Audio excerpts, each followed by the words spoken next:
Hello and welcome back to the Sports Blog on the Greater STL Sports Network. Robert Bowlesby here with you. You can tweet me at rbowlesbyjr, tweet the Greater STL Sports Network at Greater STL SN. And if things couldn't get any worse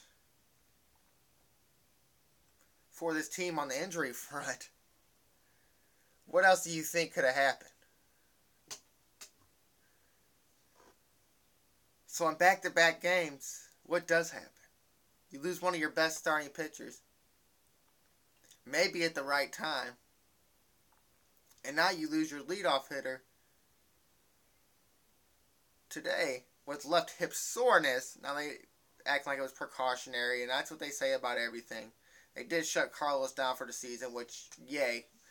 He only had one more start, and I think it was going to be against the Braves. So, and actually he might have got that last start against Pittsburgh. But they'll find a way to fill that role. And you have a guy on here already that's probably going to do it in Tyler Lyons. I don't know where Tim Cooney stands in the 40-man, but maybe you bring him up and give him a chance maybe to back up Lyons in that game. But with Yadier going out too on Monday, I mean, how worse could it get for this team? Going into the playoffs. Going into a series where it could be a big series depending on what happens tomorrow. If Pittsburgh wins and you lose, it's 3 games. You could get swept. And now you don't have your, what they like to call Molina, like the leader of the pitching staff. You don't have that no more. You also don't have his bat in the lineup. You don't know what Carlos is going to do what's going to happen during the playoffs with Carlos, and now you're having trouble with Carpenter. And just when he was starting to come back a little bit, still had the power going, and was 8 of his last 26, 20 of his last 61, and showing that he can be one of these guys that actually hit for power. 26 home runs in a season. I think 16 were just from the leadoff spot. And when a guy can come out there and get you a home run to lead off a game, I mean, that's a good way to start for any team. And for any pitcher that goes out there and you get the lead early and they can pitch a little more comfortably.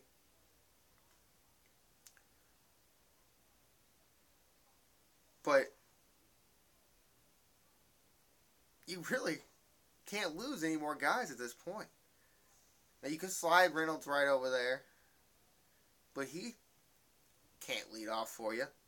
You could try it with Hayward. He says he's not comfortable there. Didn't look all that comfortable there when he did it.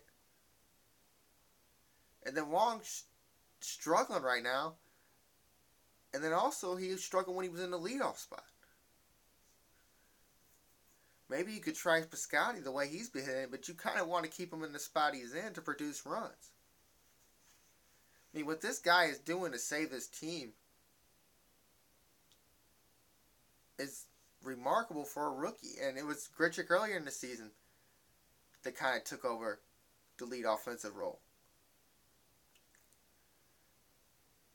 And also Tommy Pham coming in there and playing center field, showing that he has a little pop.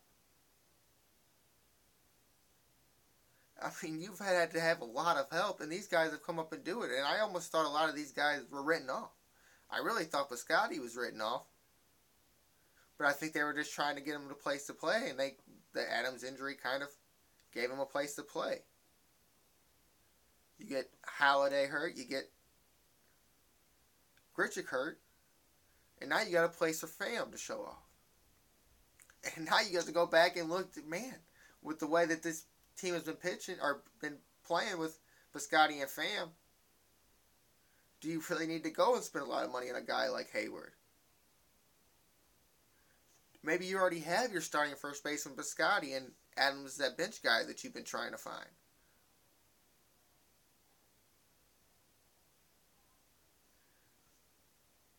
But I don't know if you want these guys to be your leaders in the playoff. And Piscotty's probably going to have to. He's probably going to have to do a lot of the duties of first base.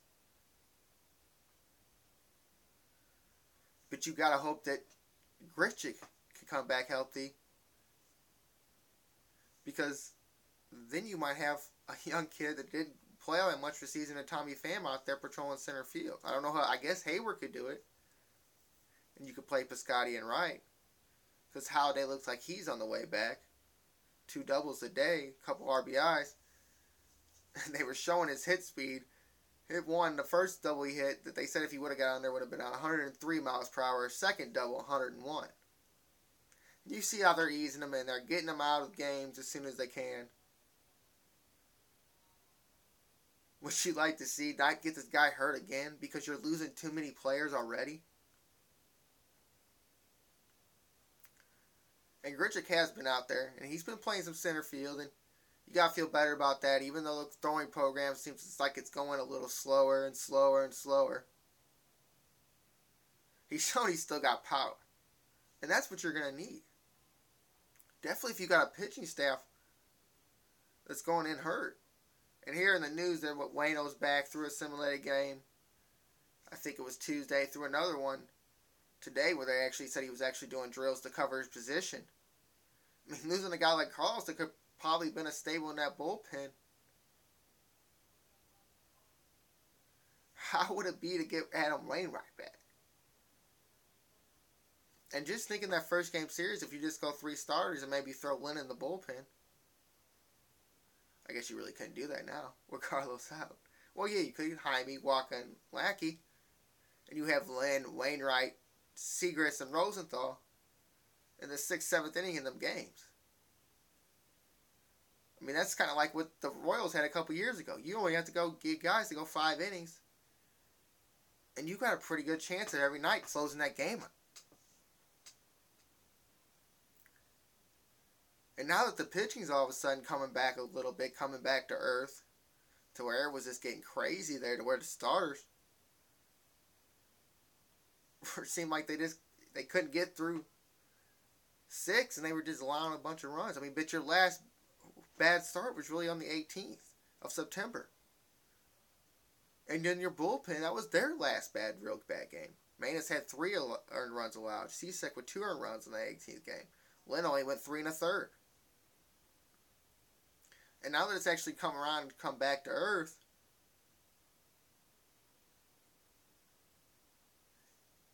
you're not as worried about the pitching no more as you are about all these players coming back. And now you got a guy like Wong struggling going down the stretch. Does seem like Peralta's back, 8 of his last 20. And he's been the guy, along with Piscotty and Pham, leading this offense.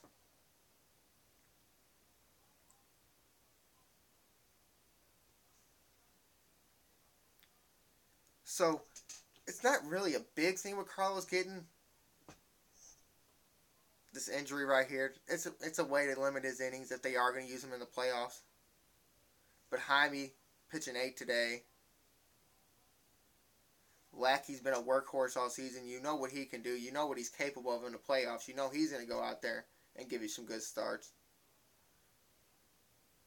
And I think them messing with Walkup, only letting him go a certain amount of innings, kind of skipping starts with him here and there, I think that kind of messed up the way he was pitching, and that he's back on track.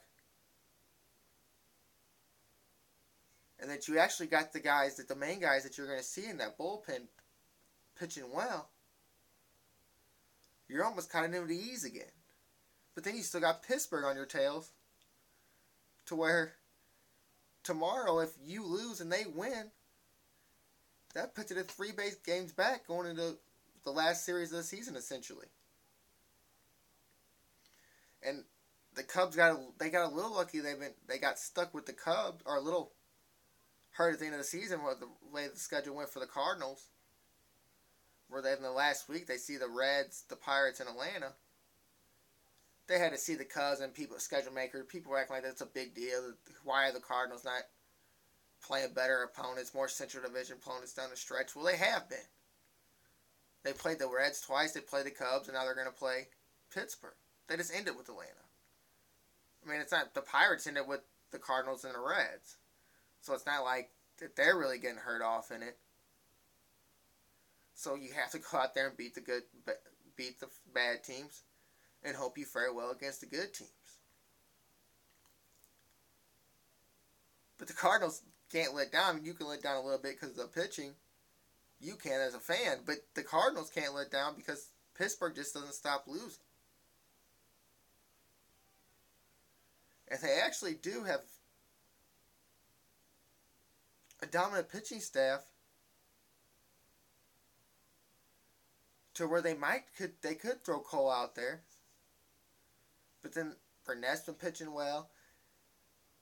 Lariano's still on that staff. I mean, you got a lot of guys that go out there and get the job done for them. So you got to hope that all the guys in the Cardinals are on full tilt when it comes around. And really, either one of the teams, because Lester comes after Arrieta, and you're still going to have to get Arrieta in the division series if you go against the Cubs. So you got to hope a guy like Holiday's back on track. You got to hope a guy like Grichuk's on track and can actually play and not cost you runs in the outfield along with Holiday. You got to hope this left hip thing doesn't affect you with Carpenter. And you got to hope this Piscotty and Pham stay high. I mean, there's a lot of hope in there. I mean, there's enough sample size to show what Piscotty can do, but the playoffs is a whole different thing. And you've seen rookies go out there and have good seasons and go out there and get shut down in the playoffs. And he did it even just recently going on like a week stretch where he wasn't hitting at all. And now he's back on track. But you are playing bad teams. So maybe this weekend will give you somewhat of a sign when they go in and play Pittsburgh.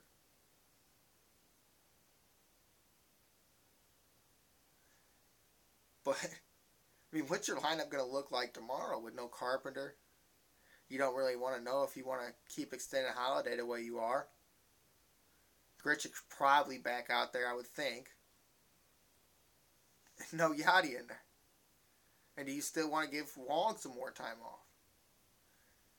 And it is Sunday. You know Matheny loves playing around with the Sunday lineups. Maybe we'll see Greg Garcia and Pete Cosmo.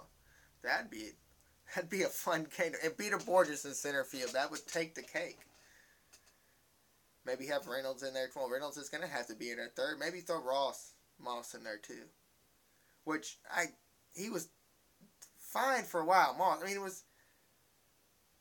Until you see what Comiskey can do, you can never say. But at the time of the trade, it was a smart trade. It's what the Cardinals needed. And he went on a tear there, and then as soon as I mentioned it, him and Reynolds both slowed down. But now it just seems like he can't get his timing together. Like he's trying too hard. Like maybe he is 100% healthy now, and now he's trying to go out there and prove himself. I mean, either he's swinging way ahead of the ball, even on fastballs, or he's way behind the ball. It doesn't make a whole lot of sense for a guy that's usually, I mean, he strikes out like doesn't hit with our high average, but he's nowhere near the ball. I mean, this is a guy that can hit a lot of home runs, and he's nowhere near the ball. And it kind of looked like that for Peralta when they said he needed some time, and now it seems like he's back. But Peralta's a whole different hitter than Moss, so we could expect it, but Moss is nowhere near it. And going to the 25-man roster, it's going to make it hard. Definitely when you've got to see who you're going to have in the bullpen. Definitely with Wainwright may be coming back. And then also, does Matheny keep the veterans and Cishek or Broxton? Or does he throw a Tulalov on there? You know probably most likely that in the division series, one of the starters is going to be in a bullpen. So that's an extra reliever. And I'm just so worried that it's Waka, and it's going to be the Michael Waka, Shelby Miller thing. Even though maybe they're at a point where they're not going to do that. Maybe that they think they could stretch Waka out since he was injured. Didn't pitch a whole lot last year. And then the year before that, even though with college and the minor leagues, he did pitch a lot in the playoffs. It's not like he pitched a lot of innings in 2013. So hopefully they feel like they can stretch him out. But the hard part is going to be going to the hitters. Because even if they have 10 pitchers, that's still only 15 hitters, and you're going to have your top 9, or your top 8, excuse me. So it does leave you, in that situation, 6 or 7 guys to play with. But you got to have Cruz for a backup. They might even have to take a third catcher, just in case they don't know where Yachty's at. You got to have a backup center fielder, and you got to have Cosmo Garcia. And then you got a big stretch where you got Adams. Depends on what you do with Piscotty. You have Reynolds, you have Moss, Cosmo Garcia, John Jay, and Tommy Pham. I mean, that's a lot of guys for a short amount of spots. And Matheny's a loyal guy, so you don't know in the sense of what he's thinking of if he's going to run with a John Jay. Because John Jay, I mean, he's a 280, 270 hitter. But he has a really good pitch hitter. And you need guys to get on base when you want them to go out there and pitch hit. Or pitch hit to score runs. That's why pitchers get taken out a lot when runners are on base or in scoring position. But Garcia has also shown that he can be a good pitch hitter. So do you trust in that faith? But can you use Garcia early just in case an injury happens to a guy like Peralta? So I know the Cardinals get out of their computers and get all their stats going, and they'll figure it out. But just looking at it, it's really, do the Cardinals go for power or do they go for speed and defense and hope their top 8 get it done? I don't know if I did mention Peter Borges earlier, but I don't think I mentioned Peter Borges in there. Maybe is that one of your outfielder guys that can run? He's shown he can have a little bit of pop here and there. So to use him over Jay, which I probably hope doesn't happen. But it's also a thing it could. He could also get it over Pham and be the 5th outfielder if Piscotty goes to first base. So there's a lot of variables and a lot of moving parts that the Cardinals have to deal with.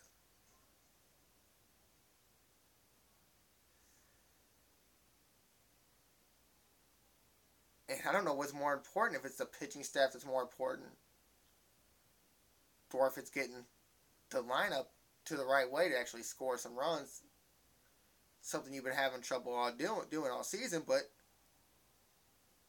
if the pitching staff's where it is and where it has been over the last week or so,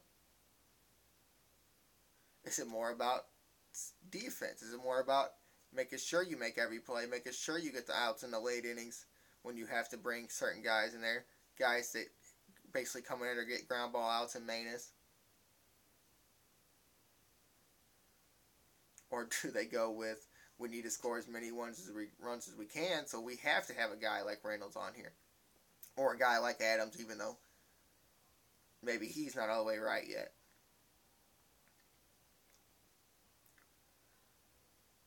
And I think it would be Reynolds over Moss, just if they had to go in that situation, because Reynolds could play third, and now you see something like the hip tightness today with Carpenter. He hasn't played, that's been a pretty good pickup for the Cardinals, definitely, and him playing all the different positions, and you really ain't heard about him making a bunch of errors. I mean, I was looking at it the other day and couldn't believe the amount of errors that Wanga Carpenter had. So that he's just a guy to go out there, and the only thing you hear about him is that he strikes out a lot. I mean, that's good as long as he's going out there and making the plays on a pitching staff that needs him to do that. So maybe you do keep a guy like Reynolds just for that reason. I mean, I think the Cardinals even once threw him at second base of the year. I'll have to look that up, but I'm pretty sure he played an inning at second base. And hey, if that works, that's what I want him doing. So, I mean, you can play any position he wants as long as he's used in an effective way to help this team go down the stretch. All right, we're going to take a break. We're going to come right back. We're going to have the Hometown Rundown and Weird News next on the Sports Blog on the Greater STL Sports Network.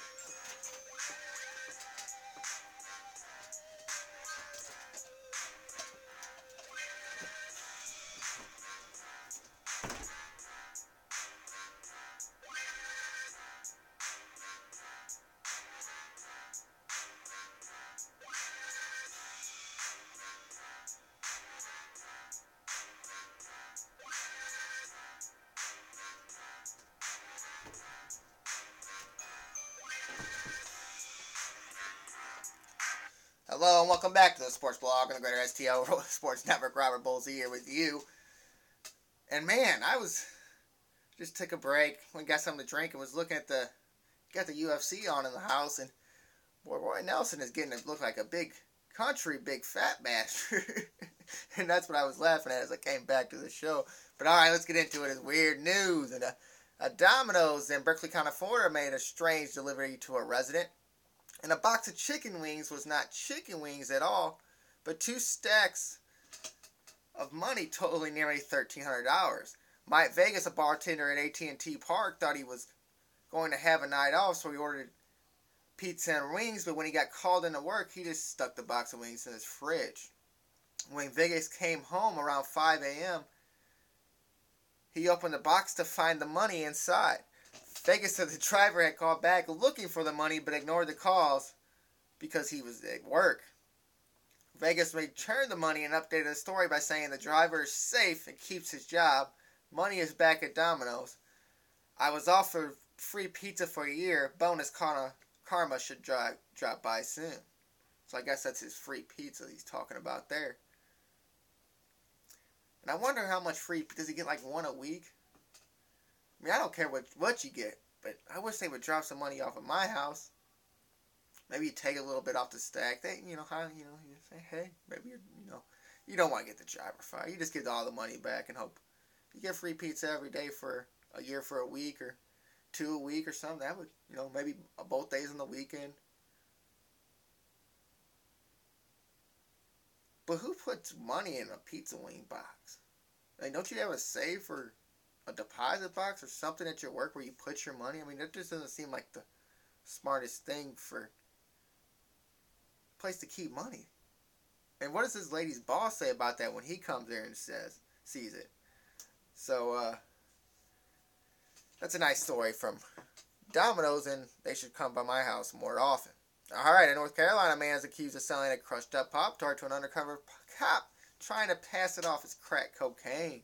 Cameron Mitchell, 30, of Rocky Mount, North Carolina, was making a delivery to a convenience store in the town of Halifax when he met with an undercover agent.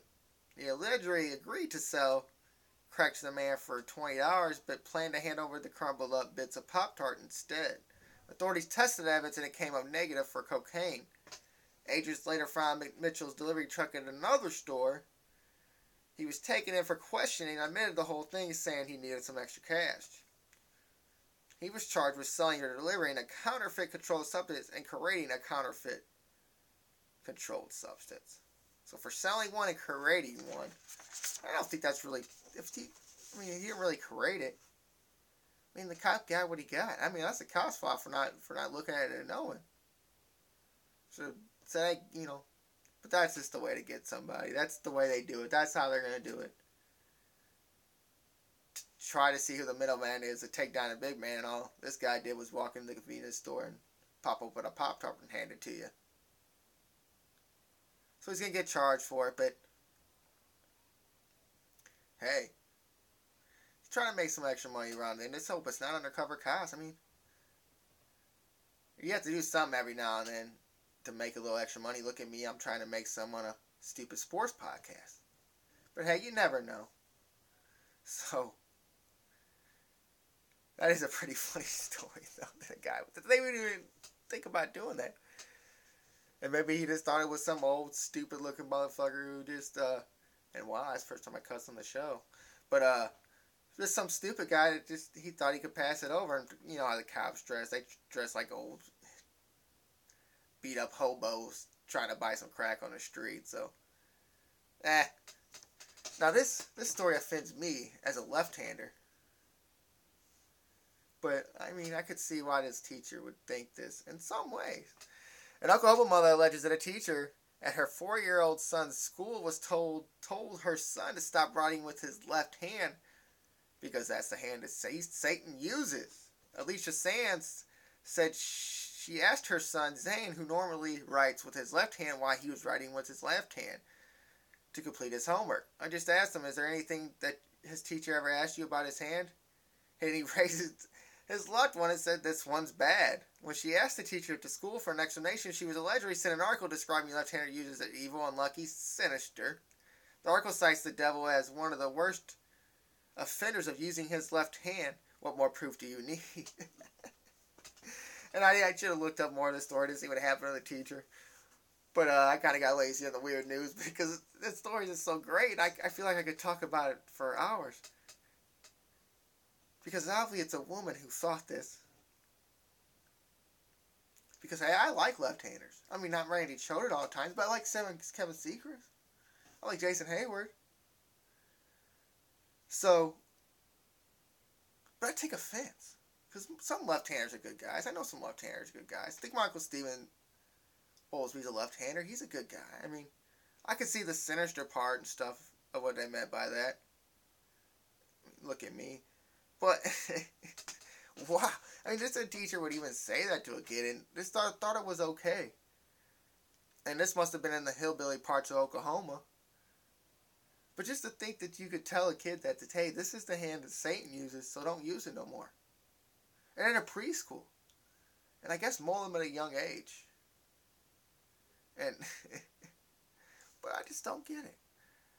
They didn't even thought that was okay for a teacher to even think that way. I won't even think I would ever think that a teacher would be that rude to a student. I just thought, they're rude to parents when parents get rude to them. But usually most teachers are pretty polite people. And I mean, not all of them got in the right business. But I guess you could say some of them did. And I didn't have all the best teachers in the world, but I did have some pretty good teachers.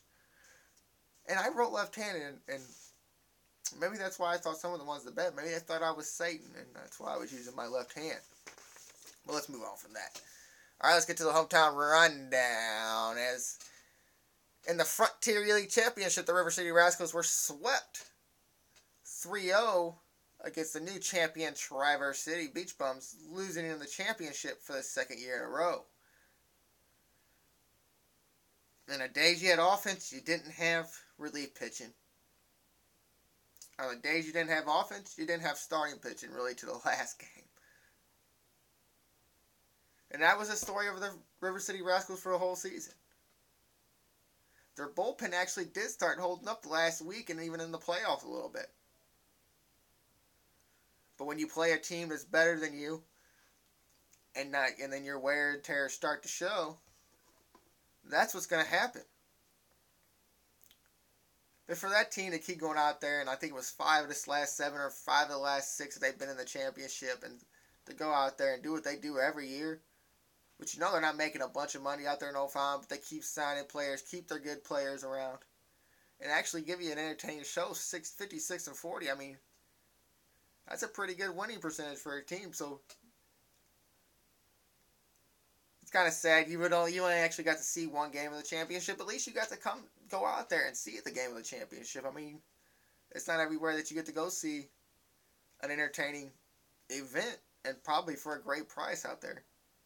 But it's kind of cool to see that the River City Rascals are doing well, and a St. Louis independent team. And there's other ones that I've been looking up that you don't hear much about. And I'm saying that you hear a whole bunch about River City. But it's nice to see out there they're going out there and doing well, even though they lost in the championship. St. Louis FC played this week as they ended its inaugural season with a 2-1 win at Worldwide Technology Park against Louisville City FC, which they're trying to start a rivalry calling this the Kings Cup, in which the St. Louis FC run, in front of another sellout crowd of 5,662 people. They finished with an 8-11-9 record out of the playoffs. FC did have to come back to score in this game as Louisville City scored first in the 11th minute to make it 1-0, but in the 42nd minute, Kingsley Bryce, who was one of them guys that you got from Chicago Fire, this was kind of his show-off game. It played pretty well all season when you had guys like Musa and Hardware with injuries. But Kingsley Bryce got the ball to Jameel Hardware to tie the game at 1. In the second half, with both teams putting up a lot of scoring chances, including 2 missed in a row by Louisville FC. They were good shot. Kingsley Bryce scored in the game for FC on an assist from Jordan Roberts in the 77th 77th minute to make it 2-1. FC would take the win from there. Goalie Alex Ross, in his first start in goal this season, made 3 saves in the win. And there's a team that really has been entertaining down the stretch, but gave you a lot of entertaining games really early in the season. They had a little lull in the middle of the season. Seems like they had a lot of bad, slow second halves. But the last few games, they started to put the pressure on and started to actually make a little bit of a difference offensively. And hopefully they can build off this. A lot of sellout crowds out there for that soccer game. And it's a lot different than River City Rascals, who are competing against teams that are close in Illinois and also the St. Louis Cardinals. So you really don't have to compete nobody else in soccer if you're St. Louis FC. But you hope they can build on this, get some better players, get some more money flowing through there, and hopefully they can make the playoffs next year. But nice to end on a winning streak, definitely at home. Now I'm going to get to this FIFA. There's more FIFAs going on. And basically all it is everybody's favorite guy, Sept Blatter, who basically has been corrupt since the beginning because of somehow getting Olympic Games to go to Qatar, where it's 120 degrees and where people were talking about they're going to have to make fake rainstorms to keep it cool. But now the Swiss Attorney General has involved as they've opened a criminal proceedings case against the FIFA president, Stl Blatter. He was questioned Friday on suspicion of criminal mismanagement as well as suspicion of misappropriating of FIFA money. Swiss authorities say that the UEFA president, Michael Polanyi, was also being questioned as a witness over 2 disloyal payments of 2 million Swiss, and it looks like francs, from Blatter in 2000. I should have looked that up. See, that's where I go wrong sometimes. But I actually did get to a lot of my notes. I feel good about this one. We're going to keep going for a while, too. We got a lot of football to talk. In 2001, from work being done between 1999 and 2002, Polanyi is a personal advisor for Blatter. Also, his former mentor, Blatter was Polanyi's former mentor, was also favored to succeed Blatter in the 2016, vote. Under Swiss law, a payment is declared disloyal if it's against the best interest of the employer, in this case, FIFA. Polanyi will have to explain why the alleged payment was not made until 9 years later. The Swiss prosecutor said police searched and seized data from Blatter's home. The allegations suggest authorities suspect Blatter of criminal mismanagement of FIFA money to shore up his own power-based political enshrinement, if not taking the money himself. According to the Swiss Attorney General's statement, Blatter manipulated FIFA contracts, including one in 2005 with then Caribbean Football Union President Jack Warner, the former FIFA vice president who was indicted in May on corruption charges in the U.S. and awaits extradition. There is a suspicion that in the implementation of this agreement, Joseph Blatter also violated his fiduciary duties and acted against the interests of FIFA, the Swiss Federal Office said. Blatter's United States-based lawyer Richard Cullen denied his client's wrongdoing and said he was cooperative, but the statement appeared to focus on the Warner contract and nothing to the $2 million payment to Paladin. Blatter is the first person to be formally quizzed as a suspect in the Switch case which FIFA investigated last November when it complained about possible money laundering in the 2018 and 2022 World Cup bidding contests won by Russia and Qatar. His right-hand man, FIFA Secretary General Jackie Valky, was suspended last week after being implicated in a scheme to sell tickets for the 2014 World Cup on the secondary market. And this is why you don't put politics in charge, because this is what they do. They mess up sports. That's what all politicians do. They mess up everything, literally. But when you involve them in sports, they always mess up sports. I mean, there was actually a football league, and he's not really a politic, but he is now. And he's always telling us of it, Donald Trump ruined. And there's probably a lot more things that a lot of other politicians got involved in and ruined. The St. Louis Stallions, the Spanish team for St. Louis in 94 03. I think that's when Carolina came.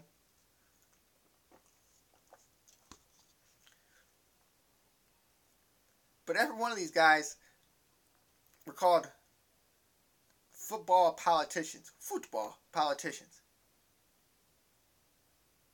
I mean, that's a job.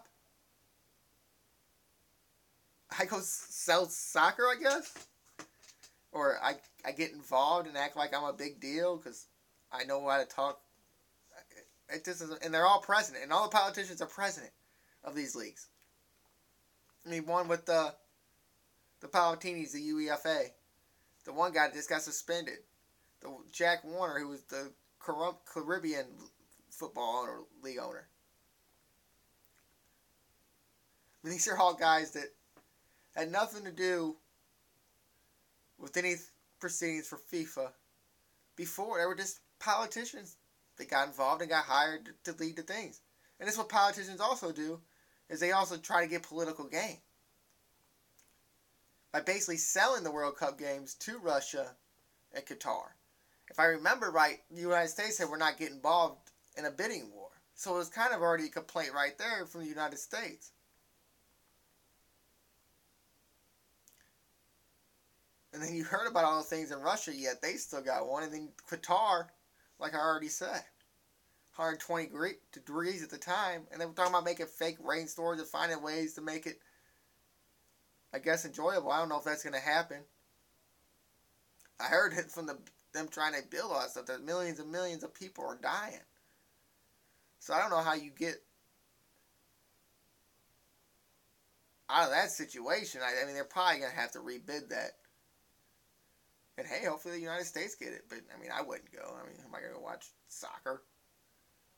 I'm not saying that I wouldn't watch St. Louis FC soccer. But am I going to go pay tons and tons of money for soccer?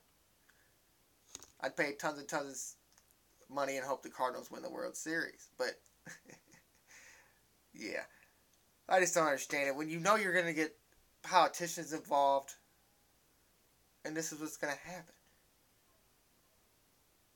And they let politicians take over. And they know how to do all this little money scheming from having to build up their campaigns for so long. And they figured out how to do it to mess up a whole sport.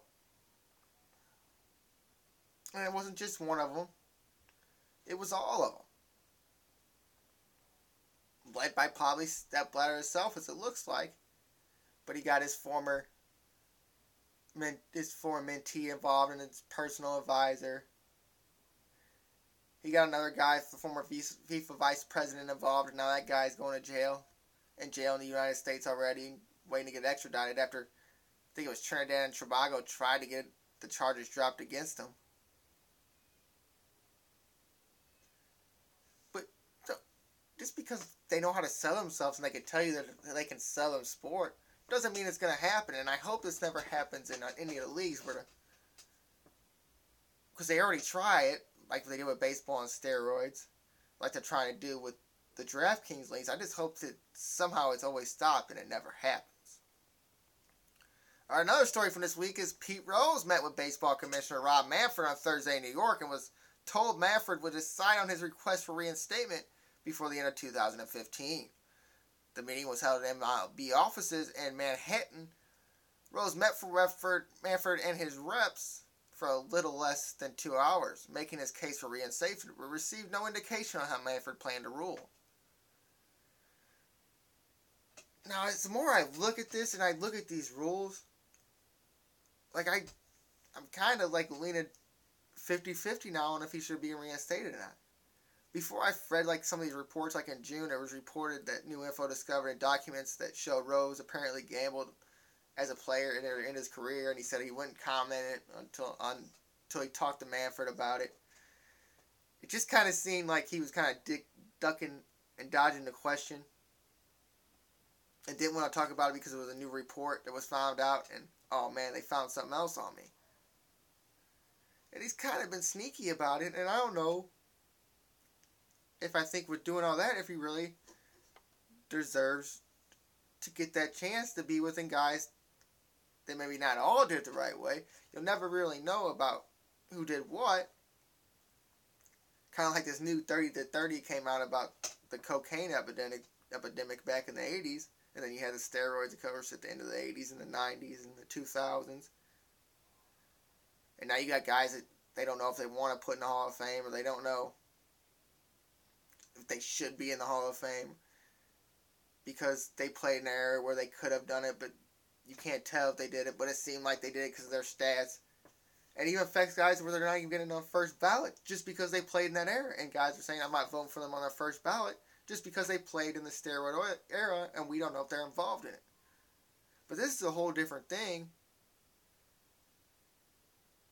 that also damages the integrity of the game and should just be treated like some of the steroid issues, and maybe like the Black Sox scandal where them players are still banned, where they tried to get Shoeless Joe Jackson unbanned and the league office said no. But that he didn't admit it at all is the thing that's kind of bugging me. And then it took him so long to admit it. But I guess there's a statute of limitations there and then he probably didn't really care. And then maybe somehow he thought that he finally had a chance. So let's try to get it out there and see what happens. So, I don't know. Does he deserve it because of what he did on the field? Yes. But did he break the rules and lie about it for 20 years? Yes. So it kind of puts me at a point that where I don't know which way it would go. And I guess I'm at the point where I'm like, he has served way too long. And you're already involved in him with certain things like the All-Star game. You involved him in the 50 greatest players thing. I mean, you use him when you need him. So I kind of think you need to give him a chance. And hey, let the people vote him in. Don't say he gets right in. Make the people vote him in and see what the voters say now. I think it's time to turn it over to the voters and see, hey, maybe there's a reason they're there for their opinion and see what their opinion is. And maybe this never comes to fruition where you have to worry about it. But you're kind of glad that Manfred is going to actually rule on it because Bug Seeley's had, I think, since 97 to rule on it and hasn't said a word. I think that Pete Rose actually met with him and didn't meet with him until in the 2000s. So you're glad you're actually going to hear something. And he kind of reacted to that Shoeless Joe thing, so why not the Pete Rose thing? All right, the Blues played the Blackhawks tonight, and are we going to talk preseason hockey other than Terrence Eagle staring it up? No. The prosecutor overseeing the sexual assault case said that the accuser's mother lied about the fighting evidence bag in her doorway. The district attorney said that the rape kit had been accounted for and was a hoax perpetrated by the accuser's mother. The attorney for the accuser's family also quit after holding a news conference Wednesday to claim evidence had been tampered with. So who are they saying who's tampering with the evidence? That's what I want to know. Are they trying to say that every cop's a Blackhawks fan or something because they're from Chicago? Sometimes people just do their job. I mean, sometimes they just do their job. They do what they're supposed to do. That's their job. And because it's a sports player involved, and now you got a hoax perpetrated by the accuser's mother, that's from the district attorney. It kind of tells you, this will womanize some more. Bitches is crazy.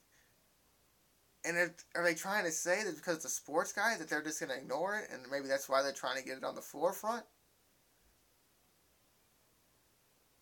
I mean, I just don't understand why they would do that. And the attorney quit, and if he says the evidence has been tampered with, why wouldn't he try to go and try to fight that? Or was the attorney's tampered with?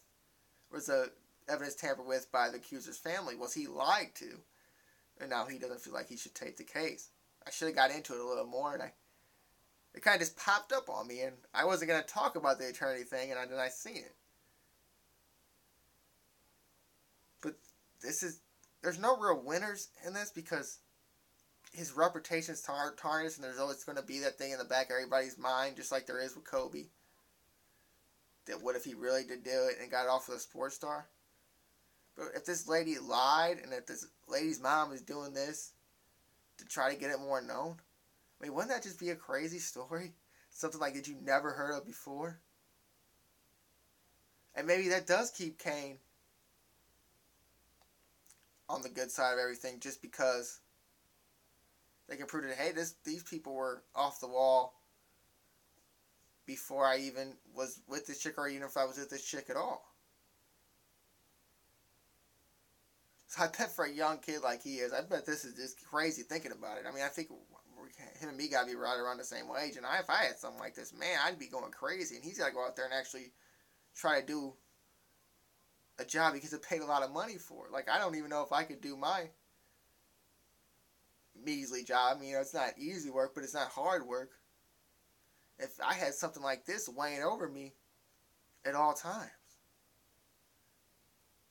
So it's just crazy to see like that these things either could happen in a bad way to where he actually did it and that he's a professional player and maybe thought he could get away with it, or if these people are just making this stuff up to try to go at him and try to extort him and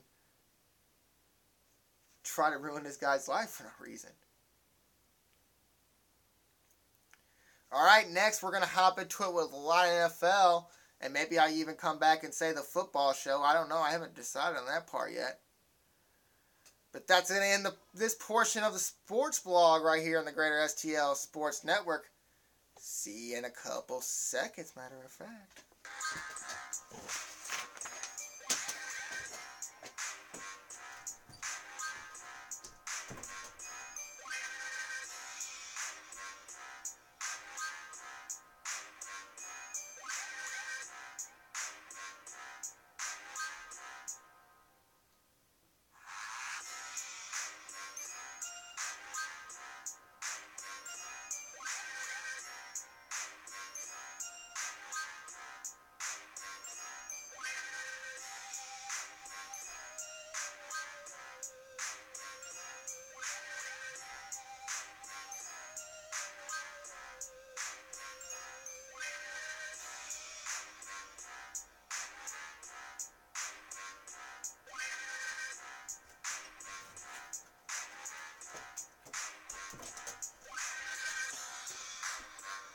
Hello and welcome to the football show on the Greater STL Sports Network. Robert Bolsey here with you. Tweet me at rbolseyjr.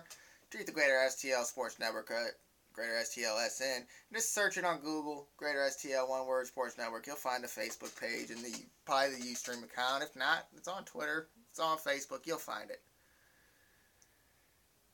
And we'll start off by just, man, these first 2 weeks of the NFL, including the Rams. We'll get to a lot to the Rams going to Pittsburgh and a lot of that.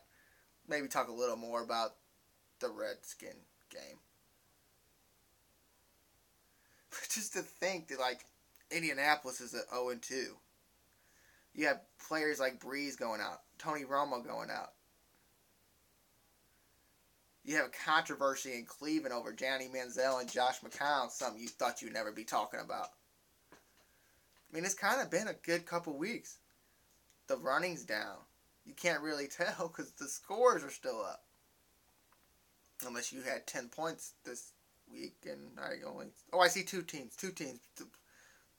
Oh, 3 teams because the Colts, oh man. I know I'm mad because the 2 teams with 10 points this week were the Rams and everybody's favorite Ram, Eagle, Sam Bradford. And why does he look like a deer in headlights? That's just something you never would have thought you would see from Bradford. Never mind. And if they traded away all their talent and let all their talent walk and tried to build around a guy like DeMarco Murray and guys that never have the team really built around them. Sam Bradford. They really thought that they were just going to let go of a lot of these guys and just, they'll be fine. And I really think that if he would have somehow found a way, Chip Kelly, to get Marcus Mariota, he would have done it. But then you see some of these teams that are playing well. The Jets. Did you expect the Jets with Ryan Fitzpatrick to be 2-0? To play as good as they have this season?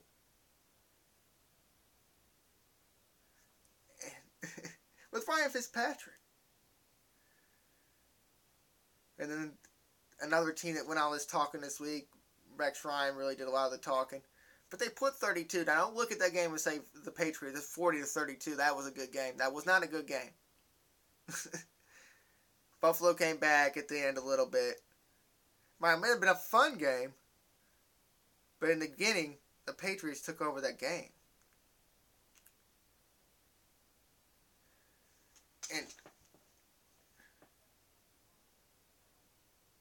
it's just crazy. Like, a lot of these teams that you look at now actually have quarterbacks. And what do the Rams and some of these other teams not have are quarterbacks. I mean, the Jets are doing it with defense, what they did with Rex Ryan. Now you go get a guy like Todd Bowles. He gets another game manager like what the Jets won with before, Mark Sanchez. And he goes out there and just has the defense to shut a team down like Andrew Luck. Like, it has to happen this week for Andrew Luck. I can't see it not. But then you have a guy like Peyton. I've never seen Peyton Manning actually do this before. It's kind of weird. But he throws the ball 5 feet over everybody's head. His defense starts winning the game, so then he goes drives down the field to win the game. And it looks like the Peyton Manning that we seen the first 2 weeks was a whole different Peyton Manning. Looks like he came back. And he doesn't get a lot of work in the preseason. He doesn't get a lot of work in practice. So maybe these are just his feeler games. He got to feel it out a little bit, see where he's at, try to get the arm strength where he wants it. Supposedly 2 of his fingers were numb. Some Chris Carpenter type stuff. But he's still going out there against a good defense in the Chiefs. And they still got the 31 points. I mean, a lot of that's defense. Because they don't have a resemblance of a running game with C.J. Anderson or Ronnie Hillman.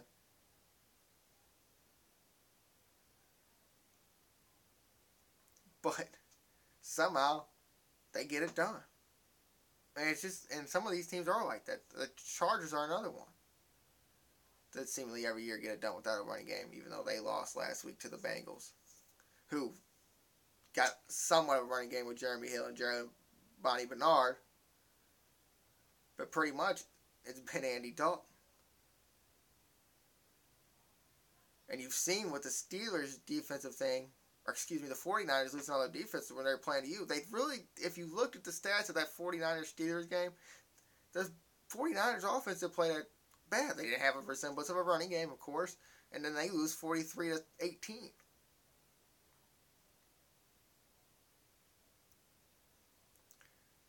And then you really did have some exciting games with Drew Brees going down. You had Jameis going out there, getting his first win against the Saints in the Dome.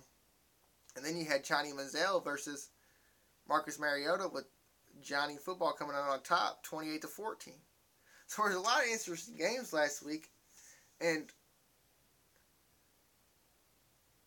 even with college, too, now even with some of these teams and some of the ridiculous spreads that some of them get, I mean, it's hard to go out there. And if you were on a betting website where you had to parlay some of these games, it would almost be impossible to do. You would never know. Like, there was so much betting on the Rams game for the Rams when I think they were up to 85% of the bets. And look what happened there. The Colts are another one. And they're actually an underdog this week. I think we'll talk about that later. But, man, there's just, like they always say, there's a lot of parallel. I mean, it just seems like there's a lot of parallel. I mean, if you go around the list and see where some of these players or some of these teams are at, a lot of them do have pretty good quarterbacks. And we're stuck with Nick Foles, even though this week the Saints are stuck with Luke McCown. Someone tweeted out, I think it was Andrew Siciliano tweeted out that Josh McCown and Luke McCown had caught at the start of the game together. I think it was 2002. Maybe that's too long. That would have been a lot of years in the NFL. Maybe it was 2007. I should have wrote that. See, I do bad things. I talk about something now, and I had the date in my head earlier, and now I don't remember it. But oh well. But now you got two brothers going out there, and the Josh McCown's getting the start over Johnny Manziel was a big story coming into this week. So it's crazy to see how everything comes around. And when you actually have some kind of quarterback play and go out there and put talent around your quarterback, that any of these teams have a chance. I mean, he wouldn't expect like a team like the Raiders to go out there and put 37 points up against the Ravens. But they did it because they have somewhat of a quarterback game. Derek Carr showed he's a pretty good talent, and there's no reason they would have got drafted. Well, he actually fell down a little bit. But the Raiders drafted him to be a starting quarterback. But they put talent around him. Amari Cooper and Michael Crabtree. Finally got rid of the trash that they've had at running back for so long. And actually try to get more talent around than just keep staying with the same old guys and saying it's going to get better. But you see it's opening up for a team like the Chiefs, that a guy like Travis Kelce's starting to catch a lot of balls because now they got so much resemblance with Jeremy Maclin out there.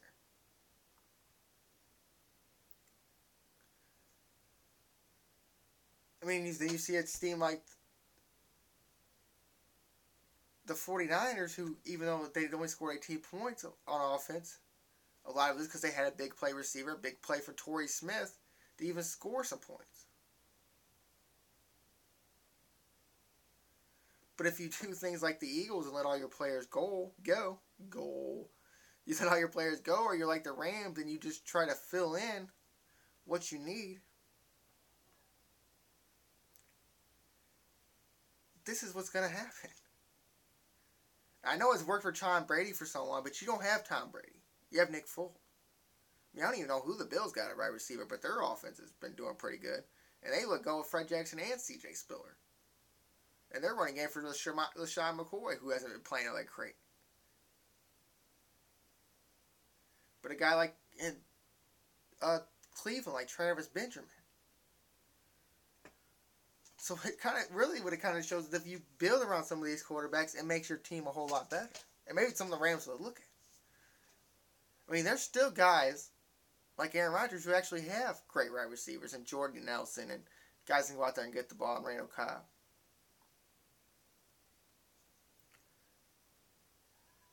I mean, sometimes you don't understand the whole Giants thing when they got their two talented receivers out there. And they're not getting the job done on offense, but partially because it's hard to open up the path when you don't have a running game. Unless you're Peyton Manning or Tom Brady or Aaron Rodgers or somebody like that. There's not many teams that are going to do it. There's not many ways to win. I mean, DeMarco Murray, I think, had 11 rushing yards in 2 games or 9 rushing yards in 2 games. That's why you see a team go out there and lose to basically Brandon Weeden and the Eagles. That's why you see a team like the Seattle Seahawks go out there and go 0-2.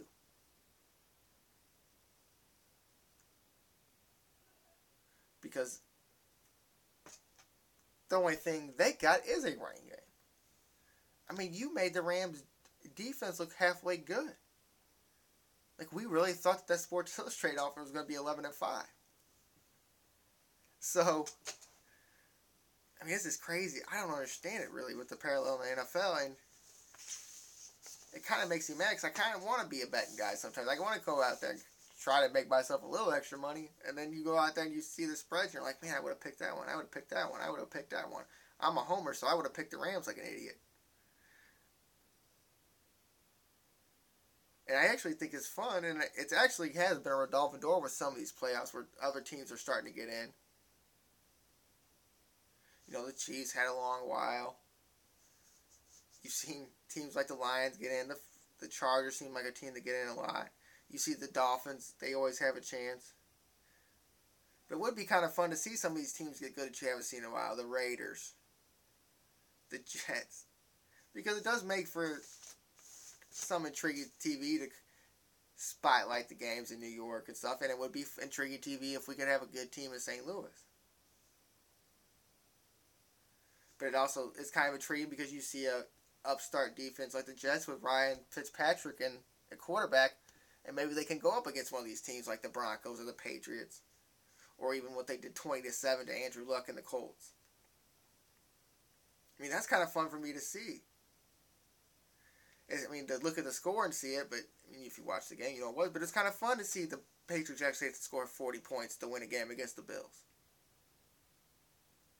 It's cool to see Johnny Manziel go out there and spark his team and maybe give some hope in Cleveland. So I mean, I like to see some actual parallels, some actual switching up. You know, it'd be different for the Rams to do anything different. And I'm really riding them hard here on the show, but when you know your struggle has been offensive line, and you've only drafted offensive linemen one time in the first round, and you've got all these first round picks on the defensive line, and then you also go out there and use a lot of your picks on safeties and and I know that cornerbacks and safeties aren't a dime a dozen, like sometimes offensive linemen are, where you can maybe a guy that falls down because he went to, you know, a lower college, and then you can go out there and train them a little bit. But the problem is we're throwing these guys right to the fire, and it isn't working. And I don't know if any quarterback without possession, a la Sam Bradford, if it's going to work. I mean, you could see that when Peyton's even rushed, because his offensive line ain't as good as it's been over the past few years, that he even sometimes looks like a bad quarterback.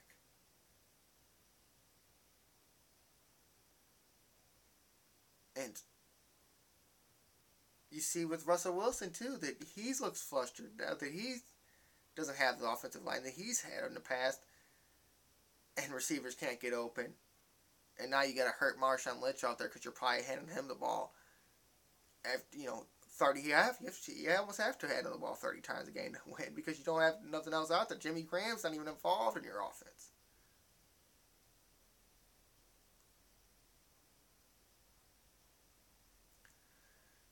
So you see, that's what happened. I mean, you have to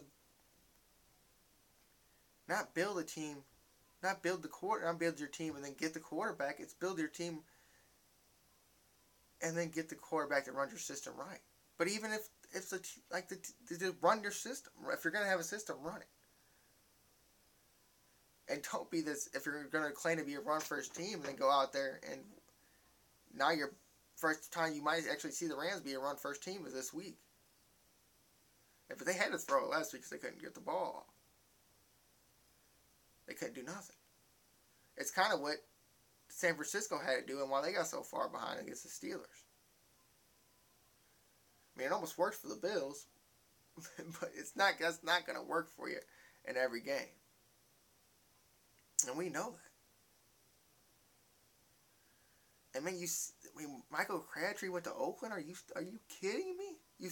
Does people really want to play in a stadium where the sewer could break down at any time? Is that where you want to go play? No, it just sounds like the Rams didn't even go after him, which they don't seem to go after any wide receiver, except for the great Tavon Austin, who's, I'm going to start calling the scat wide receiver. So, it's nice to see parallel, at least in some of these games in the NFL, and I mean, it does make it for fun TV when different teams get in different years, because then some years you like seeing the different teams. And I'm probably only saying that because I would like to see the Rams do it once in a while. But they haven't done it yet. Alright, we're going to take a break. We're going to come right back. We're going to talk the NFL next week, and then we'll do a little fantasy thing next. This is the football show on the Greater STL Sports Network.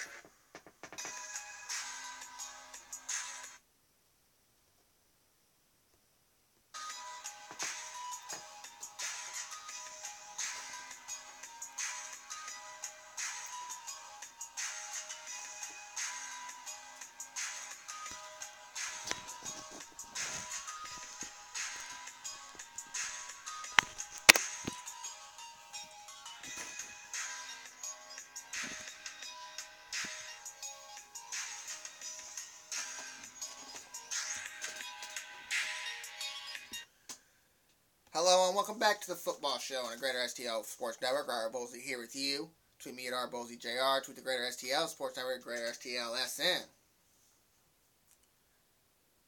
Now this is what I'm talking about the spreads we were talking about last week and what's been going on. I mean, they're just all over the place. I mean, Atlanta's only getting one with nobody playing in Dallas. I do think, and then the next one you go at, you see Indy versus Tennessee. Tennessee +3, and I think I don't know if you can go against them because what they did in week 1 and how much the offense put up thin for the Tennessee Titans. But I think this is Andrew Luck's week. I kind of think this is the week that Frank Gore gets a little more involved, and I think this is the week you're going to see Andre Johnson step up for them. Definitely against a division rival, a team he's played against before, even though he has played against the Jazz before, and he's probably played against whoever they played the first week before. But I think this is going to be his time to come out and jump out and eat because T.Y. Hilton might be hurt. And then you see this little sneaky game in Oakland, and with Josh McCown supposed to start, I think it's actually a good play to take Oakland 3.5. Because coming off an injury, even though it's only concussion, it's nothing to do with his arm or something like that, how effective is Josh McCown going to be? And then if he has to come out, how effective is Johnny Manziel going to be off the bench? And then also the way they looked last week, and now you got Cooper going, you also got Crabtree going. This could be a whole new look offense for the Oakland Raiders. So it'd actually be fun to watch that game this week. Oakland and Cleveland. Did you think before the year that you would say it'd be fun to watch an Oakland and Cleveland game? Now Cincinnati's at Baltimore. Baltimore is actually -2.5. I think that's a really good play. After what the Raiders did to them last week, even though this is at home, and maybe they'll revamp it up and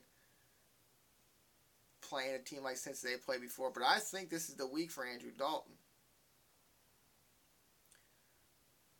And I think that he's at the perfect time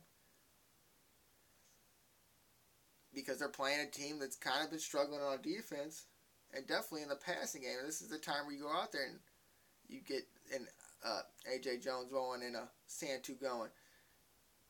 And, yeah, I think that's a good play. So back-to-back good plays, actually. I'm a little worried about that Atlanta-Dallas one at -1. But, yeah, Oakland and Cleveland, and then I would take Cincy at Baltimore. Now, I don't like messing with these high ones. And I know Jacksonville's not that good, even though they did squeak out a win last week. New England getting 13.5 at home. Giving 13.5 at home. I don't know if I even would. I don't know. It's kind of scary to go to a team that did score 40 last week against a pretty good, so far, Buffalo Bills team. And you know how good Jacksonville is. Not that good. So that could be a sneaky one where Jacksonville might play them tough and then you get effed in the return on that one. New Orleans and Carolina at +9, and I think that one might be a little low. But Cam Newton, I mean, they haven't been putting up a bunch of points at Carolina, and if you can get your running back going in New Orleans and Mark Ingram or whoever the backup is, I should have looked that up too. Bad prep for the football show. Did good prep in the Rams and Steelers game though. But as a +9, New Orleans getting 9, and if you can get that offense going and moving with Luke McCown, and he's been in this offense for a while, I bet they wish they would have signed Chase Daniel at this point. Actually, have a viable backup. But I mean, Luke McCown's played in the NFL before, so that could be one where you might want to take New Orleans getting the 9. Philadelphia, New York, Jets -2, and I think just because the Jets' offense isn't the best offense in the world, that they're only giving up to 2 points. But I think that's a low spread. I don't think Philadelphia has a chance all season. Bart Scott even said he hopes Cincinnati loses, or that Philadelphia loses every game this season. Don't know why he said it. Just seen it playing around on Twitter. So, yeah, I think they're going to go on 3 in that one. And I would take the New York Jets in that one. Tampa Bay versus Houston. Now, with Jameis being all over the place, they're plus 6.5.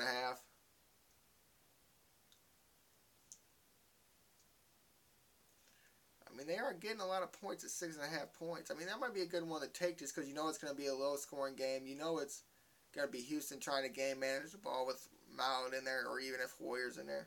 Whoever's in there, most likely Mallet. And that could get a guy like Winston in trouble because if they're going back and forth with the ball, he's going to try to make that big play to put his team up, and that might lead to the big play for Houston to where they get into that 6.5. So I probably would take Houston in that one. San Diego and Minnesota. San Diego plus 2. And that's basically I think that's a pick-up game with Minnesota being at home. Peterson's playing it well the way he has. And he haven't had the running game there for Phillip Rivers. And even though he hasn't had in a few years, his best years have been with the running game. And as he's getting older, you would have to get the running game going. So I think that's a pick-em game right there. It'd be hard to pick that one. Pittsburgh and STL, even to the highest I seen was 2.5, over under 48. The over under 48 was one of the highest I seen. Even on one side had him at 49 over under. Might be a good bet to take that under. Well, depends on how many points Pittsburgh scores. You would have to figure out how bad the Rams defense was going to be to do the over under on that one. San Francisco and Arizona 6.5. Go ahead and take Arizona on that one. I don't think that the defense of San Francisco is going to hold up against any team with the receivers that the caliber that the Cardinals got with Carson Palmer playing the way he is with Fitzgerald, Floyd, Josh Brown, or John Brown. I don't think that's even close. I'd go Arizona even with the 6.5 San Francisco's getting. Buffalo, Miami. Buffalo plus 3. Division game, division rivals. Always going to be a close game. And maybe this is where Tyrod Taylor comes out and shines, and you go ahead and take that plus 3 with Buffalo. Bears in Seattle. Now this is where I tell you they get heavy. And Seattle hasn't been playing that great on offense. And that's probably a plus. Or no, it's a minus 14.5 Seattle's getting with Jay Cutler's injured. So Jimmy Clausen is what I meant to say. And a quarterback, and Alshon Jeffrey also not playing. I mean, they do have a pretty good running back in Matt Forte, who's really good at catching the ball. And also Marcellus Bennett, who we'll talk about in a minute, as to where they could keep that game close. Definitely if they play defense. Because like I said, unless Jimmy Graham gets involved, this team has nothing else but Marshawn Lynch. So maybe this is the game where Jimmy Graham does get involved, and maybe that's what they see. But I think you take the Bears with that. With Seattle getting the 14.5 points. Detroit, Denver minus 3. Another pick'em game. It's Detroit at home. You don't know how well Peyton's going to play. You don't know if they have no run game and they're not blocking that well, what's doing for Denver. And the problem with Detroit is they like to turn the ball over. So you never know what's going to happen. So Denver getting the points, I mean, it's going to be a hard game. With Denver only actually losing the 3 points. Because it could be close because of the turnover battle and Denver not being able to, the turnovers on Detroit and Denver not being able to move the ball. Now Kansas City, Green Bay is a Monday night game. Kansas City's getting plus 7. Think that's a little high for the points. But they're basically saying it's going to be like last week's game where they scored 24 and Green Bay scores 31. I mean, that's a lot of points, though, plus 7 for a really good team. And Kansas City going, I mean, even though it is against Green Bay and Eddie Lacy's got some trouble, but I think that they'll be fine at that running back because they do got a backup running back that's been a starter before. All right, let's move on to the fantasy picks of the show. Is I give you a quarterback, a running back, and then some tight ends, or running backs, or wide receivers after that, a flex. And on today's show, we'll start off with quarterback. I'm going with Andy Dalton against Baltimore and Cincinnati. As I told you last week, Baltimore allowed 37 points to the Oakland Raiders, and I think with guys like Bernard and Jeremy Hill and AJ Green on your side, I think it's going to be a good week for Cincy. I also like Indiana versus Tennessee. That means I like Andrew Luck.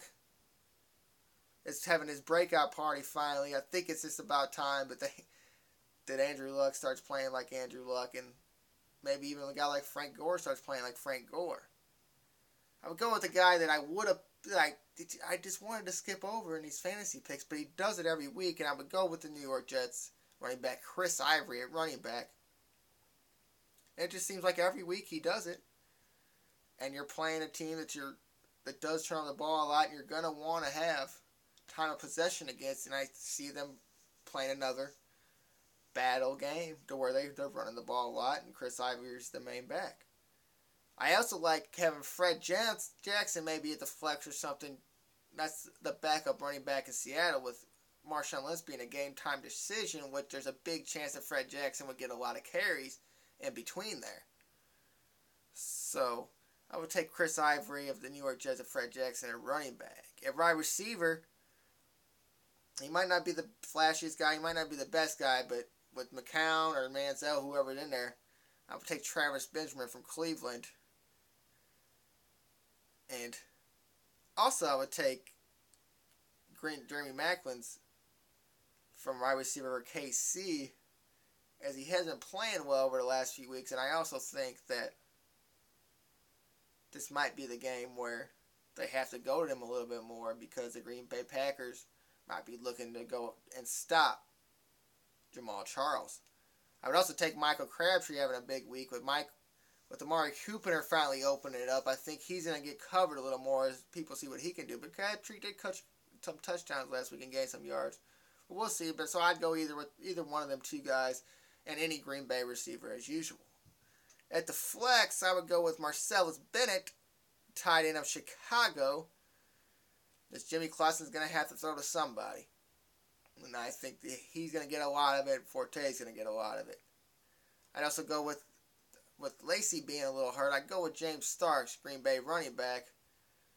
As this Aaron Rodgers is just so good at getting everybody involved. I bet you James Starks is a key part of that offense. And that's our fantasy picks of the week. All right, we're going to take a break. We're going to come right back, preview the Rams game, but also first talk some Mizzou. This is the football show on the Greater STL Sports Network.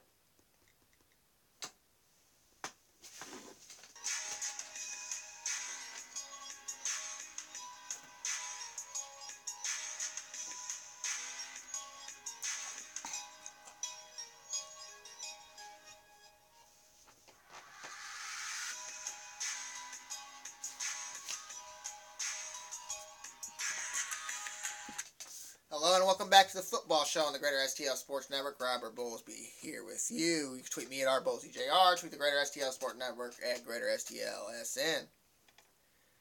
Well, Mizzou played tonight, and I guess as of now it'd be yesterday night. And they played Kentucky, and they lost 13-21, and it was just a bad game all around for Mizzou. Yeah, they played great up front. When they couldn't get up front, their cornerback couldn't stop. You got a quarterback in Tiles who last week versus Florida was 8 of 24 for 106 yards and 2 interceptions. To go tonight, Kirk Cousins style, 22 of 27, 249, and 2 touchdowns. That's pretty close to what Cousins did. And Missouri needs to figure out that Ish Witter is not the guy at running back. If your quarterback is rushing as good as your running back and you have to be a rushing dominant offense because your quarterback isn't the best thrower, then it's time to move on. Your best offensive player was your punter. He had 6 punts, 244 yards, 5 of the punts inside the 20. That was your best offensive player tonight.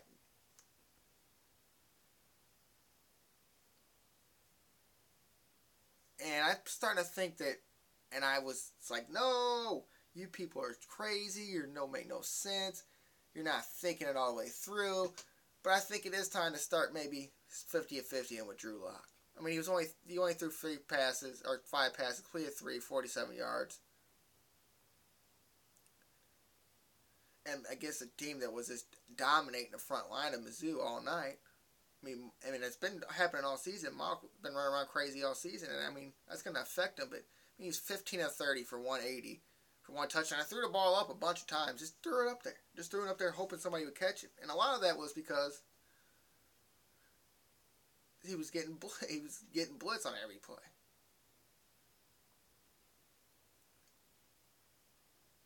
But then you had the cornerbacks on there, and they weren't physical. They weren't pressing the wide receivers. The top receiver in Kentucky, 6 for 119 yards. And that's just going to let a team just drive down the field.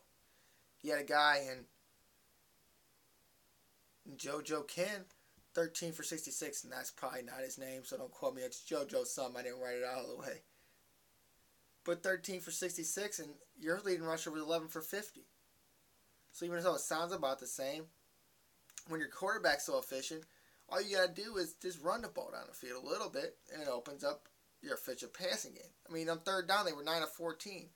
Mizzou 6 of 14. Sound a little bit familiar. A little better than the Rams. But when you have to go out there and say your best player on offense is your punter, I mean, that's really saying something. I mean, if I was Gary Payton, I'd literally come into the press conference to say what he want. Well, I'll tell you one thing. My best offensive player was that punter. Boy, was he good at that.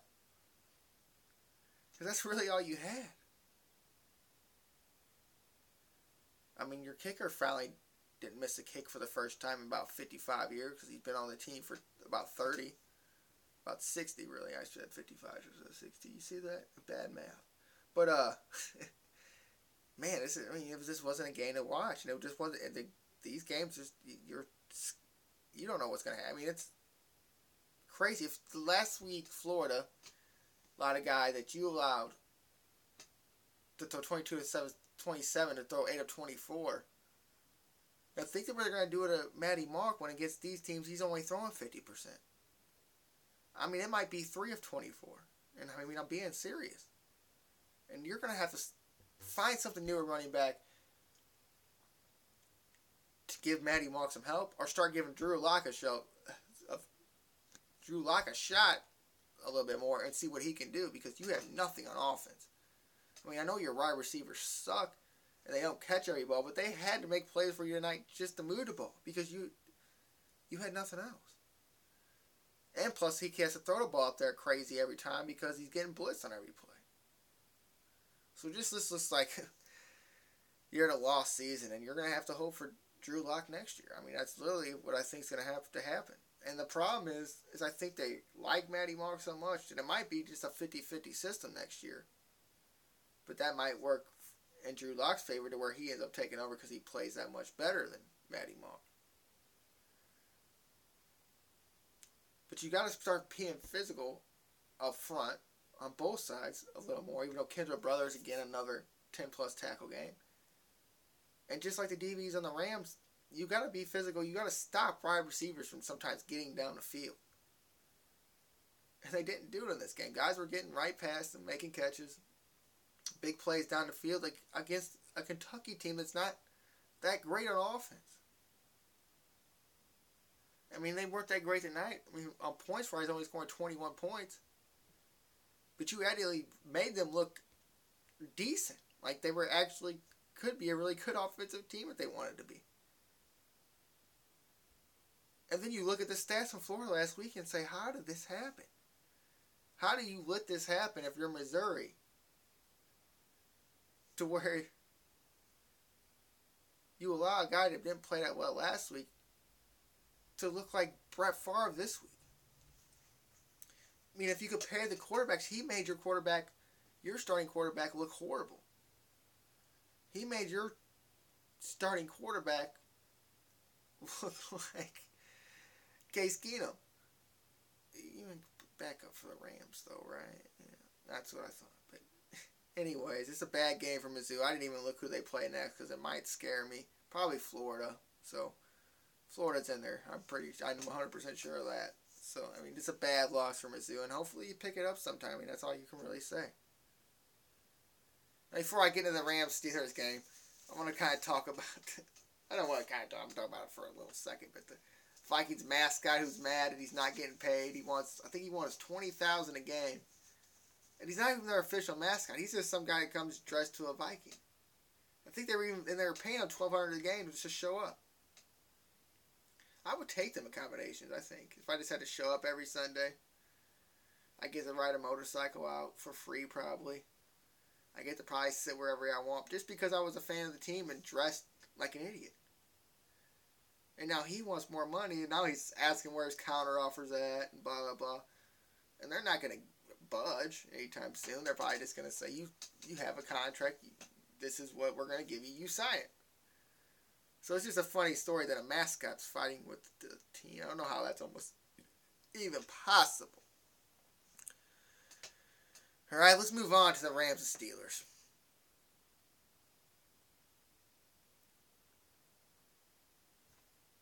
And for the halfway the Steelers offense is rolling, they're adding their top back. And one of the top backs in the league, Le'Veon Bell. And don't get it wrong, like their backup is doing something wrong. 204 yards in 2 games. They're adding power to their offense off of suspension. And now the Rams, who a lot of third stringer to run all over you, or third rounder pick, but a backup running back to run over. Now you got to worry about really 2 starting running back. D'Angelo Williams is still a running back starter in this league, as he proved to you. And you know what Le'Veon Bell can do. And the Rams, who aren't the greatest at guarding the wide receiver position, have to guard a guy in Antonio Brown that leads the league with 328 yards in 2 games. Ben Roethlisberger, 720 passing yards in the 2 games. Destroyed San Francisco last week. The Rams allowed 153 yards rushing and allowed on defense.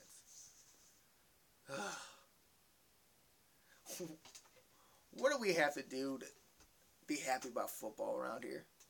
To get some kind of break, to go against the defending Super Bowl champions, and then to get just mauled over by Washington. Couldn't we have got the Jacksonville Jaguars? No, we got the Tennessee Titans.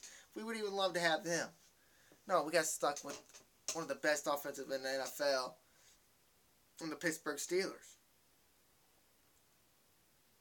with 3 of the top players at the position in the league in Bell, Roethlisberger, and Anderson, and Antonio Brown. And Le'Veon Bell, Roethlisberger, and Antonio Brown. Then also you guys have to worry about their backup running back, who's a starting running back, and D'Angelo Williams. And I don't know, but I'm probably sure Heath Miller's floating around there somewhere.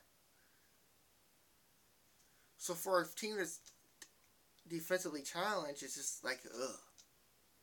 Now Gurley does come back for this week, so does that help the offense at all if their offensive line's still bad? That's the problem. Yeah, I don't know. You don't know what's going to happen, and it kind of sucks. And it's going to suck every year, 2 games in the season. Definitely when the Rams played the way they did in Seattle and came back and played the way they did against Washington. I mean, the difference is they were at home against Seattle and on the road against Washington.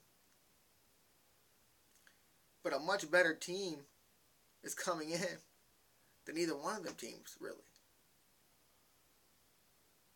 And I can say that now, as you've seen what Seattle's done, and you've seen what Washington's done. Pittsburgh's better than both of them teams, and has better players at their skill positions than either one of them teams had. Unless you want to, I guess you could compare Marshawn Lynch and Wilson and Roethlisberger, but nobody on the wide receiver front. And if Heath Miller's still running around, I think that's a pretty fair trade-off, Heath Miller and Jimmy Graham.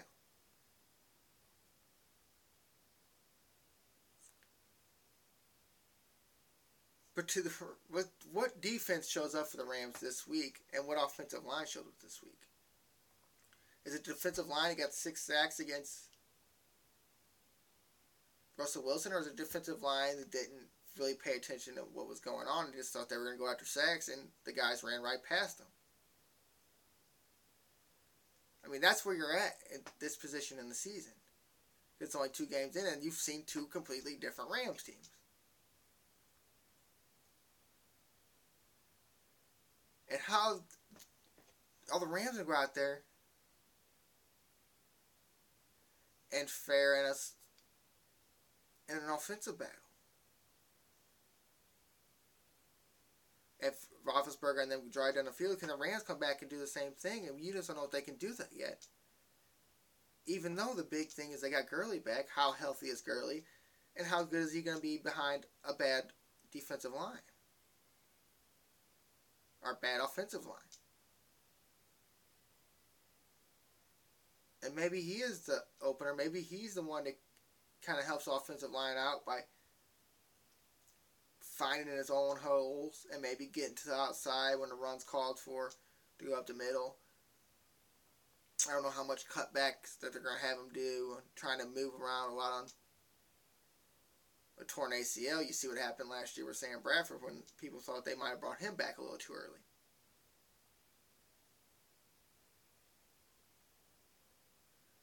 And actually, I think they actually said that Gurley's actually healed a lot longer than Bradford did. So you got to see where he's at. But if he's the game changer, blah, blah, while he's in there, what happens when you take him out? So now you have to have Mason or Cunningham step up. But you got to get more involved in the passing game. There's players on this team that need to get involved. And I'm not saying it's Nick Foles' fault. I'm going at them too. I'm going at the Kenny Britts, the Stedman Baileys, the Tavon Austins in the wide receiver game. He's done all right in the running game. Lance Kendricks, Jared Cook, and also the running backs who don't really seem like they're always involved in the passing game. And I know some of that's for protection of Nick Foles. I mean, but this is a pick'em game on all the betting websites, and that the over-under is 48. I mean, I guess a lot of people think this is going to be a 27-24 or a 24-21 game. I mean, I don't really get it because of the offensive power that the Steelers have, but after the letdown in Washington, does the mob squad jump back up and show that they are a defensive front four? Because like I said earlier in the show, that's all the Rams got on their defense is that front four and Ogletree. And when they are able to make the play, the cornerbacks are pretty good. But sometimes they go for the play, or they try to jump the quarterback, and the wide receiver runs right past the first 60-yard touchdown. So you need your strength to be a top notch for the rest of your mediocre defense to work. And that's the only way you're going to have a chance to win this game is if the front fours has to be dominant. And then you actually have to move the ball, whether it's running, whether it's with screens, whether it's with passing the ball downfield, whether it's with passing the ball short. You have to get some kind of movement on offense to where you're not at 38 minutes of the other team having that time possession, where the Rams only had 22 minutes last week. You're not going to win football games like that. 37-38 really to 22. There's no way that you can win football games like that, and you just gotta hope that they do something with that offensive line. Maybe practice a lot. I don't know. Maybe make some changes. Maybe put Barnes at a guard position and have Rainey at center, or maybe get Cody Wickman and Garrett Reynolds out there to play. Because what you're seeing isn't gonna help the way this Rams team win. Because you need to have some kind of a running game to have your basically game manager quarterback have any kind of shot. Because I never mentioned it before. I always mentioned Macklin and Jackson, but I always forgot in the backfield he had a guy in LaShawn McCoy. They also had a reliable tight end, which you don't have in St. Louis with Jared Cook. that they had in Philadelphia with Brett Selleck. So he's gonna have you're gonna have to get him comfortable where he has a chance to find whatever his security blanket is, like what you had to do at Bradford and Amendola.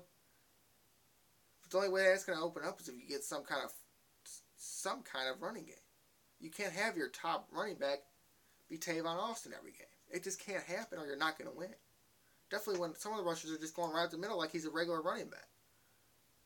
I mean, your top running back on the depth chart can't have 7 rushes for only 26 yards. Your second stringer can't have 1 rush for no yards. And that's partly on the Rams because they had to come back somehow. They had to get some kind of offense going. But it's also on the players to, create your own holes, as people would say. And maybe there just wasn't nothing there because the offensive line was just so bad.